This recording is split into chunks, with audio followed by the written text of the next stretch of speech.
साथियों सलाम नमस्ते सत श्री अकाल और जय भीम जोहार। लोग साथियों कहते हैं ना घोटाले पर घोटाला, बेटा बाप से भी आला। इतने घोटाले हो रहे हैं और जिसका खमियाजा छात्र युवा हमारे झारखंड के भुगतने को तैयार हैं। ये जंतर मंतर थोड़ी देर के लिए दोस्तों अल्बर्ट एक्का चौक रांची बन चुका है। हर के पास एक पिटारा है समस्याओं का। कुछ बच्चे बैठे हुए यहाँ पर, इनसे हम जानेंगे। और झारखंड के कई जिलों से आए हुए हैं। भैया कहाँ से हो आप? हम कोडरमा जिला से आए हुए हैं। एकदम पूरा झारखंड और बिहार का जो लास्ट बॉर्डर है वहीं से उठ के आए हुए हैं, पूरा पानी भीगते हुए। क्यों आए? क्योंकि सरकार का रवैया एकदम खराब है छात्रों के प्रति। वैकेंसी निकालो, रद्द करो, अगर रद्द नहीं करो तो पेपर लीक करके बेच दो। हम लोग छात्र धक्के खाते रहे, कभी वहाँ मरे, कभी यहाँ मरे, कभी आंदोलन करे। एक नौकरी के लिए, एक अदना सा नौकरी के लिए हम लोग को इस तरह का आंदोलन करना पड़ रहा है। हम लोग को शौक है इस तरह का आंदोलन करने का। सरकार हम लोग को मजबूर कर दी, लाचार कर दी। अगर सरकार नहीं मानेगी तो अभी तो हम लोग शांतिपूर्वक आंदोलन कर रहे हैं। सरकार भूले नहीं, दिल्ली में जिस तरह हुआ उस तरह यहाँ भी करना होगा हम लोग को। सरकार तभी मानेगी जिस तरह रवैया इसका है। जल्द से जल्द सुधार करें इसमें। जेएसएससी और जेपीएससी में दोनों तरह की धांधली बंद करें और समय पर 1 साल के अंदर सारी भर्ती को पूरा करना होगा उसको। ये मनमानी नहीं चलेगी। आज वैकेंसी निकालो, वैकेंसी निकालेगा शिबू सोरेन, एग्जाम देगा हेमंत सोरेन और नौकरी लेगा हेमंत सोरेन के बेटा लेगा नौकरी। उसके दादागिरी चलता है पूरा। सरकार इस तरह का रवैया झारखंड में अब चलने नहीं देंगे। अब सरकार समय पर एग्जाम ले, एकदम समय पर। और अगर चोरी करे जो आदमी, सीधा फांसी, एनकाउंटर सीधा।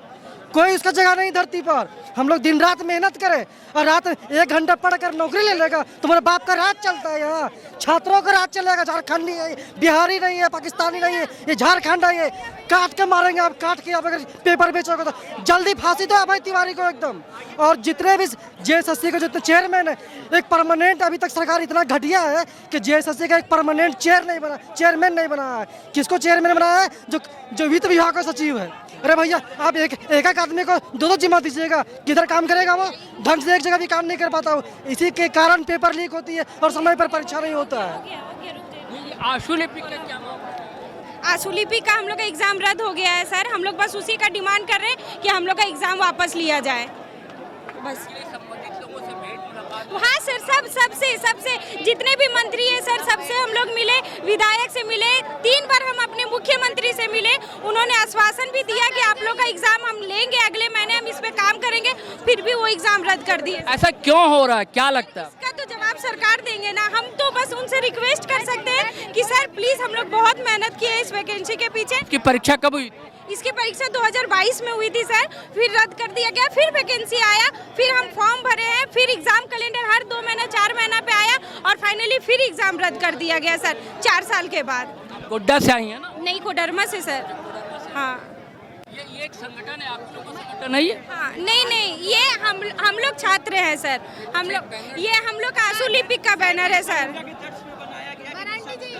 हमारे पास एक संथाली के छात्र हैं, वो भी अपना दर्द बताएंगे उधर। संथाली छात्र। नहीं, आप भी अपना बताइए। हाँ बताइए, पूछिए सर। सर मैं आशु लिपि की छात्र हूँ, बहुत परेशान हूँ सर। ये बहुत पुरानी वैकेंसी है, 2022 की वैकेंसी है जो एक बार रद्द हो चुकी है। उसको फिर से हम लोग से पैसा लेकर 100 रुपये एग्जाम का फॉर्म भरवाया गया और वो फिर विज्ञापन उसकी रद्द हो गई है सर। अब बताइए कि हम लोग क्या करें। और पूछने से कि कब होगा एग्जाम, कब बहाली आएगी, कोई जवाब नहीं मिलता है सर। ऐसे कितने अभ्यर्थी होंगे आप जैसे? इसमें 1.5 लाख अभ्यर्थियों ने फॉर्म भरा था सर। 1.5 लाख अभ्यर्थियों की आस टूटी है सर इस वैकेंसी से। 1.5 लाख बच्चे हैं और उससे जुड़ा हुआ पूरा परिवार, कह लीजिए 10 लाख लोग प्रभावित। यस सर, हाँ बिल्कुल सर। क्या करेंगी आप लोग? सरकार सुन नहीं रही है। कुछ नहीं करेंगे, बस यही एक हम लोग का रास्ता बचा है अंतिम। सरकार से आग्रह कर रहे हैं, प्रार्थना कर रहे हैं, सरकार हम लोग के बात को समझिए, हम लोग के दर्द को समझिए। हम लोग घर से छोड़कर इतने साल से बाहर रह के तैयारी कर रही इसी आस में कि एक न एक दिन हम लोग यहाँ पे नौकरी करेंगे, नौकरी मिलेगी। क्या नौकरी करेंगे? यहाँ तो विज्ञापन ही रद्द हो रही है सर। अब देखिए 5-6 साल से हम लोग एक आशु लिपि का तैयारी कर रहे हैं और कंटिन्यू उसमें इतना मेहनत कर रहे हैं और बाद में 5 साल के बाद पता चल रहा है कि वैकेंसी को रद्द किया जा रहा है। तो हम लोग का जो मेहनत जो किए थे वो तो बेकार ना गया सर। क्या करें बताइए। अब जो 5 साल हम लोग मेहनत किए, उतना टाइम दिए, प्लस संधाने बोलेंगे एक चीज़, मतलब उतना टाइम दिए, टाइम देने के बाद जो उसके पीछे बहुत सारा ये होता है कि चलिए कोचिंग लिए, उसमें जो हम लोग का रहने खाने का खर्चा जो पड़ा वो अलग बात है। लेकिन 5 साल जो हम लोग का समय गया, हम लोग का एज आप देख सकते हैं, मेरा भी 31 साल हो गया है, ठीक है। एक हिसाब से पार हो रहा है। इसका हम लोग कोई भी और वैकेंसी मतलब भरने के लायक नहीं रहेंगे। हम संथाल जनजाति से आते हैं, ठीक है। मेरा नाम मैथ्यूस मरांडी हुआ।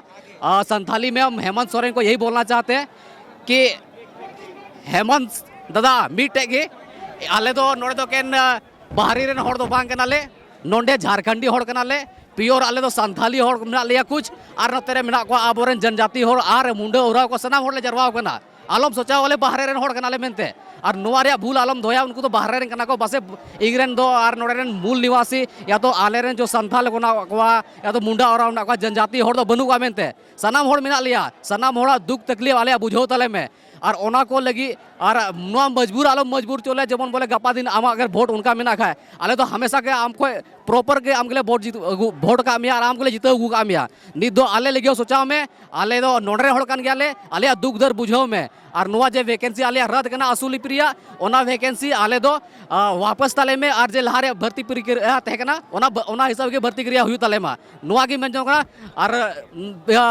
नेहर कते आम ठे नुआ की मेन जोना नुआ वैकेंसी जे आले रद्द करना ओना वापस हजू और एलडीसी जे रद्द करना ओना वापस हजू दुलरते नुआ कथा आयुम तले में जोहार।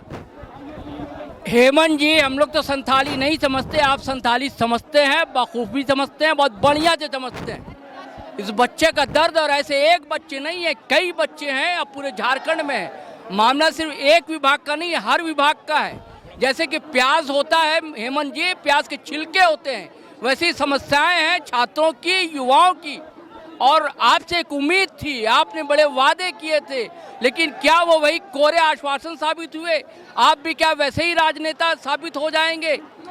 इन सबको आपको देखना पड़ेगा, नहीं तो जंतर मंतर होते देर नहीं लगेगी। बड़ी बड़ी सरकारें हिल जाती हैं युवाओं के हाथ। जितनी क्रांतियां हुई है, जितने बदलाव आए हैं समूचे दुनिया में, देशों में युवाओं ने लाया है, तो चेत जाए सरकार, वरना तो आप समझते ही है क्या होगा। चलिए साथियों, हम कोई चेतावनी नहीं दे रहे हैं, कोई धमकी नहीं है, कोई गिदड़ भपकी नहीं है। युवाओं की समझता है, गुस्सा जब फूटेगा तो सड़कों पर ही फूटेगा। चलिए साथियों, चलते हैं, आज्ञा दीजिए, इजाजत दीजिए। नए स्टोरी कहानी के साथ हम हाजिर रहेंगे। लेकिन अगर आप पहली बार आए हैं GT लाइव चैनल पर तो सब्सक्राइब कर लीजिए। फेसबुक पर देख रहे हैं, पेज फॉलो कर लीजिए। वीडियो हमेशा की तरह धड़ाधड़ फटाफट खटाखट शेयर कीजिए, लाइक कीजिए, कमेंट कीजिए। आज्ञा दीजिए, इजाजत दीजिए। जय हिंद, जय भारत।